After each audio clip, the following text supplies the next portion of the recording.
आप मानो या ना मानो, आनंद गिल शनाया से माफी मांगेंगे। उन्हें माफी मांगनी पड़ेगी। ये कहकर आहान अपने कमरे की तरफ जाने लगा। आहान, आहान तुम कहना क्या चाहते हो? आहान साफ साफ बताओ। मगर आहान ने कुछ भी नहीं कहा। जवाब में बस आहान के कमरे के दरवाजे के बंद होने की आवाज आई।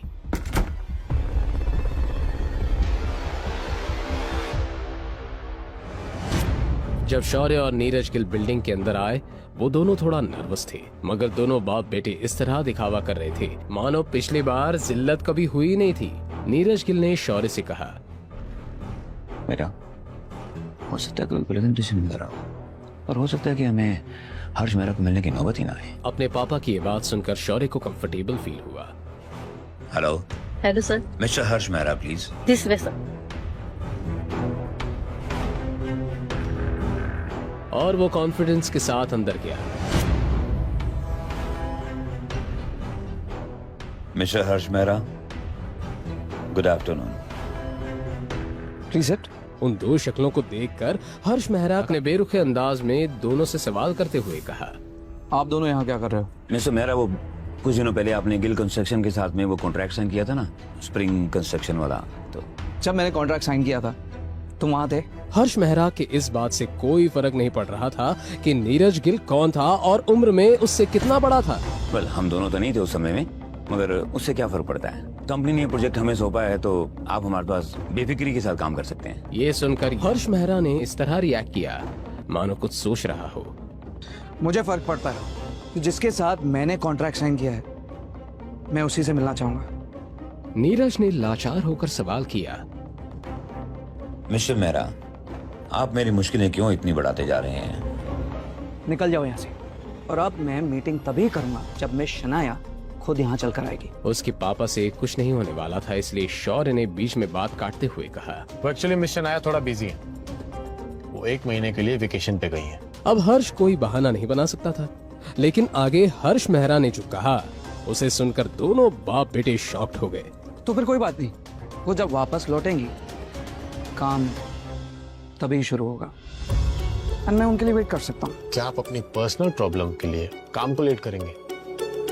ये मत भूलिए कि हमने कॉन्ट्रैक्ट साइन किया है, कि सुपीरियर ऑफिसर्स को ये पता चलेगा तो अच्छा नहीं होगा। शौर्य की इस बात में वार्निंग झलक रही थी। ये सुनकर आहान को मिस्टर विक्रम की कॉल आई, तो आहान ने कॉल आंसर करते हुए कहा, काम हो गया? जी, काम हो गया, बाद में बात करते हैं। ये कहकर उसने कॉल काट दिया।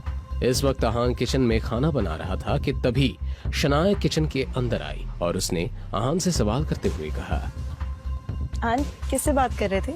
शनाया का सवाल सुनकर आहान नर्वस हो गया। उसने बहाना बनाते हुए कहा, ऑफिस से कॉल आया था, आपको भूख लगी होगी ना, खाना बन जाएगा, बस 5 मिनट ना। अपनी बात कहने के बाद वो जा ही रही थी कि शनाया को कुछ याद आया और उसने मोड़कर आहान से पूछा, वैसे आप विकी के अड्डे पर पहुंचे कैसे? आप वहाँ क्या कर रहे थे? अब आहान क्या कहेगा? क्या वो शनाया को सच बता देगा या फिर एक नया बहाना बनाएगा? बस अब हमारे पास एक ही रास्ता बचा है। आपका मतलब है कि शनाया को तो इसकी कीमत पूरे गिल परिवार को चुकानी पड़ेगी। आहान, ये क्या किया आपने? आप चाहते तो आज के आज खत्म कर सकते थे। दादाजी, ये सब इस शनाया का किया धरा है। आपके फैसले से नाराज होकर उसी ने ये सब किया है। और ये आहान और शनाया अपने आप को समझते क्या है? ये जो हर्ष मेहरा इतना उछल रहा है ना, इसकी वजह यही दोनों है। और जब से आहान का सपोर्ट मिला है ना, तब से शनाया कुछ ज्यादा उछल रही है। शौर्य, बस अब हमारे पास एक ही रास्ता बचा है। आपका मतलब है कि शनाया को वैसे आप विकी के अड्डे पर पहुंचे कैसे? आप वहाँ क्या कर रहे थे? शनाया ने आहान से सवाल करते हुए कहा। जैसे ही आहान ने अपनी वाइफ की ये बात सुनी, वो तंग रह गया। आहान ने इस बारे में तो सोचा ही नहीं था। वो विकी के अड्डे के पास ही प्लाजा बार है ना, वहां मेरे कलीग की एक शादी होने वाली है तो पार्टी वहीं देने के लिए कहा था, तो वहीं जा रहा था और शौर्य को अंदर से आते हुए देखा तो मुझे शक हो गया। ओके, तो आपने अंदर आकर मुझे अकेले उन गुंडों से बचा लिया? मैंने पुलिस को कॉल किया था। पुलिस के बारे में सुनकर शनाया को अहान पर यकीन हो गया था। आखिरकार अहान की जान में जान आ गई। तो आपके ऑफिस में काम करने वाले लड़के ने आपको प्लाजा बार जैसी जगह पर पार्टी दी, वो इतना खर्चा कर सकता है? शनाया बहुत स्मार्ट थी और जितना अहान की सैलरी थी उससे 5-10 हजार ज्यादा खर्चा प्लाजा बार जैसी जगह पर एक वक्त के खाने और ड्रिंक्स पर होता था। इसलिए शनाया का सवाल लॉजिकल था। जी सही है, खर्चा तो हम कर ही नहीं सकते। शनाया जानती थी, इसलिए वो अब सवालिया नजरों से अहान की तरफ देखने लगी। ऑफिस से वाउचर्स मिले थे इसलिए हम मांग रहे थे। अब तो शनाया के पास सवाल करने की कोई जगह ही नहीं बची थी, इसलिए उसने हाँ में सर हिलाया और जाकर डाइनिंग टेबल पर बैठ के अपने खाने का इंतजार करने लगी। अहान खाना बनाने पर फोकस करने लगा।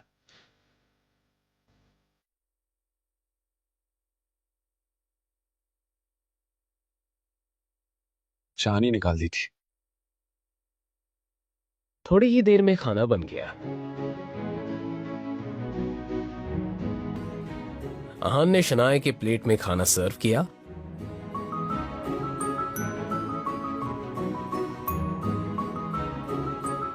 आप सोते वक्त कराटे लेती हैं शनाया? अहान की बात सुनकर शनाया हैरान रह गई। क्या?